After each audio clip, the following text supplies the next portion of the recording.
শুভ সকাল বন্ধুরা, আমি আবার তোমাদের মাঝখানে ফিরে এলাম বর্ষার একটা অত্যন্ত মেঘলা সকাল সঙ্গে নিয়ে। চলো বন্ধুরা দেখে নিই আজকে আমরা কি বানাতে চলেছি।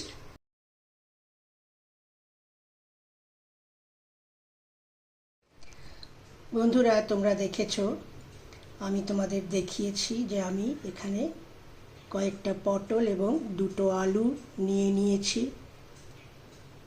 বুঝতেই পারছো আজ আমাদের আলু পটলের ডালনা রান্না হয়েছে। তার খোসা কটা আমি ফেলিনি, খোসা কটা আমি খুব ভালো করে আগেই ধুয়ে নিয়েছিলাম। এবারে এগুলো আমি শুকিয়ে এখানে দেখো নিয়ে নিয়েছি 8-9-10 কোয়া রসুন এবং দুটো কাঁচা লঙ্কা। এবারে আমি এই সবকটা জিনিস মিক্সিতে একটু পিষে নেব। বন্ধুরা দেখো, আমি সবকটা অনুপান সবকটা জিনিস আমি আমার এই মিক্সির জারটার মধ্যে দিয়ে দিয়েছি। এবারে আমি এটা পিষে নিয়ে আসব এবং তোমাদের বলি, এটা একটা অত্যন্ত আমাদের গ্রাম বাংলার প্রাচীন খাবার, প্রাচীন রান্না। কিন্তু এখনও যদি আমরা এটাকে বাঁচিয়ে না রাখি তাহলে এগুলো একদম নিঃশেষ হয়ে যাবে। তাই আমাদের উচিত মাঝে মধ্যে ভালো মন্দ খাওয়ার সঙ্গে এগুলো আমাদের খাওয়া উচিত। তাহলেই এগুলো আমাদের মধ্যে চালু থাকবে এবং সবাই খেতেও চাইবে। তাহলে চলো বন্ধুরা আমরা এটা পিষে নিয়ে আসি। বন্ধুরা দেখো, এখানে আমি সমস্ত খোসা এবং কাঁচা লঙ্কা আর রসুন সহ পিষে নিয়ে এসেছি। এবারে চলো এটা আমরা স্প্যাচুলা দিয়ে সুন্দর করে কেচে একদম রেডি করে নিই।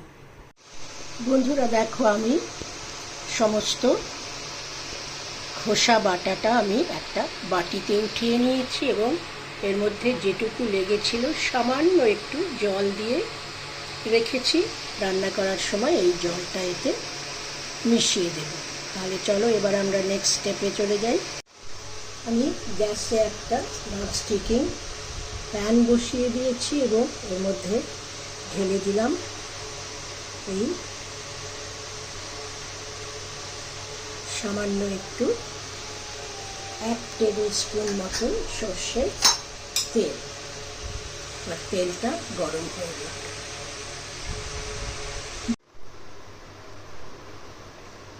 নিয়ে নিলাম এই সামান্য একটু কালো জিরে। কালো জিরেটা আমি প্যানে গরম তেলে ছড়িয়ে দিলাম।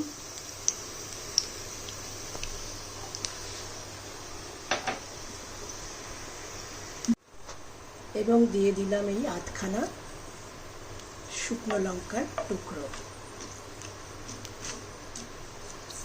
এটা তোমরা তোমাদের পরিমাণ বুঝে দেবে, যেহেতু আমার এখানে অল্প খোসা, তাই আমি এর থেকে বেশি আর দিলাম না।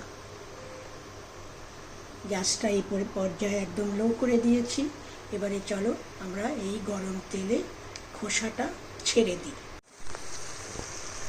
খোসা বাটাটা দেখো আমি সম্পূর্ণ তেলে দিয়ে দিয়েছি।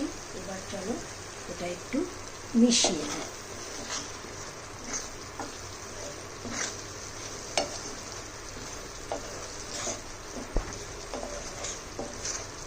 অসাধারণ একটা রসুন কালো জিরের একটা সম্মিলিত গন্ধ বেরিয়েছে। এবার চলো আমরা একে একে সামান্য কিছু মশলা দিয়ে দিই।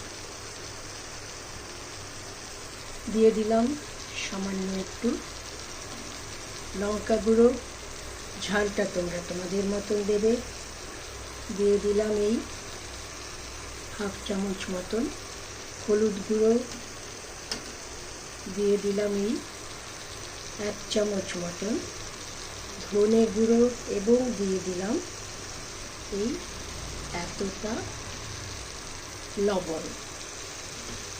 এবার চলো এই সমস্ত মশলাগুলো সুন্দরভাবে এর সঙ্গে মিশিয়ে দিই। ভালো করে মিশিয়ে আমি আবার ফিরে আসছি। বন্ধুরা দেখো, আমি 2-3 মিনিট এটাকে নেড়ে চেড়ে রান্না করেছি। তোমরা দেখতে পাচ্ছ এটা সুন্দরভাবে যতটা জলীয় ভাব ছিল সবটাই প্রায় টেনে আসছে।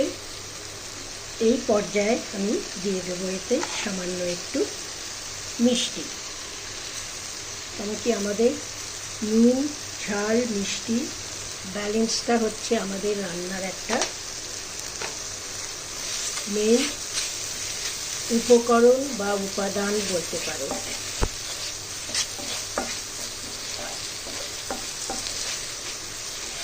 তোমরা যদি এটা নিরামিষ করতে চাও তাহলে তোমরা এতে রসুনটা দিও না। রসুন বাদ দিয়ে তোমরা এইটে বানিয়ে নিতে পারো। একটু ভাজা জিরে গুঁড়ো দিতে পারো, তাহলে জিরে, ধনে এবং শুকনো লঙ্কার যে শুকনো খোলায় ভেজে মশলাটা তৈরি হয় সেটা তোমরা অ্যাড করতে পারো, তাহলে এর স্বাদ অসাধারণ হয়ে যাবে।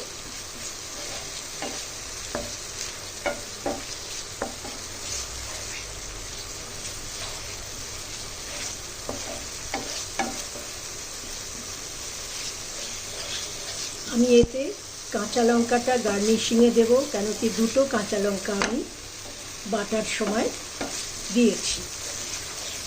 এইটুকু সামান্য, এতে তার বেশি আর লাগবে না।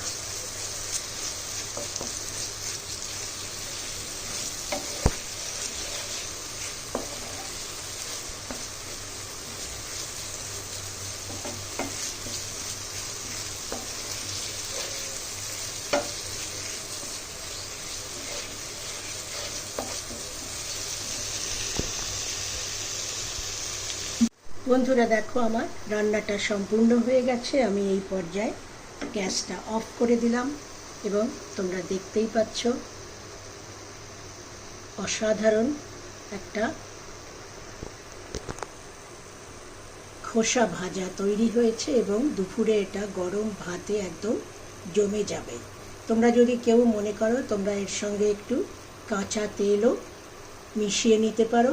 আমি এখন মেশাচ্ছি না, খাবার সময় যদি কারো মনে হয় তাহলে সে তার পছন্দ মতন মিশিয়ে নিতে পারে। বন্ধুরা দেখো, আমি প্লেটিং করে তোমাদের সামনে ফিরে এলাম। তোমরা দেখতেই পাচ্ছ কি চমৎকার